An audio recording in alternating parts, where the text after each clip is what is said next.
പാകിസ്ഥാൻ അമേരിക്കയുടെ മുന്നറിയിപ്പ് മനുഷ്യാവകാശങ്ങളും പൗരന്മാരുടെ മൗലികാവകാശവും സംരക്ഷിക്കണമെന്ന പാക് ഭരണകൂടത്തോട് വൈറ്റ് ഹൗസ് വക്താവ് മാത്യു മില്ലർ ആവശ്യപ്പെട്ടു. ഇമ്രാൻഖാന്റെ മോചനം ആവശ്യപ്പെട്ട് കഴിഞ്ഞ ദിവസം നടന്ന PTI റാലി ഭരണകൂടം അടിച്ചമർത്തിയിരുന്നു. പ്രതിഷേധങ്ങളെ അടിച്ചൊതുക്കുന്ന നീക്കത്തെ ശക്തമായാണ് മാത്യു മില്ലർ വിമർശിച്ചത്. ഇന്നലെ പാകിസ്ഥാനിൽ ഭരണഘടന പുനഃസ്ഥാപിക്കണമെന്നാവശ്യപ്പെട്ട് മുൻ പ്രധാനമന്ത്രി ഇമ്രാൻഖാന്റെ പാർട്ടിയായ PTI പ്രതിഷേധം സംഘടിപ്പിച്ചിരുന്നു. ജനാധിപത്യ പ്രതിഷേധങ്ങളെ അടിച്ചമർത്തുന്ന നീക്കം അംഗീകരിക്കാനാവില്ലെന്ന് മാത്യു മില്ലർ വ്യക്തമാക്കി. മനുഷ്യാവകാശങ്ങൾ സംരക്ഷിക്കുകയും ജനാധിപത്യ പ്രതിഷേധങ്ങൾ അനുവദിക്കുകയും ചെയ്യണമെന്ന് മാത്യു മില്ലർ പറഞ്ഞു.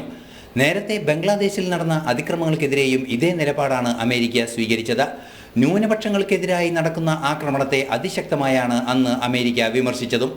ഇന്റർനാഷണൽ ഡെസ്ക്, ജനം.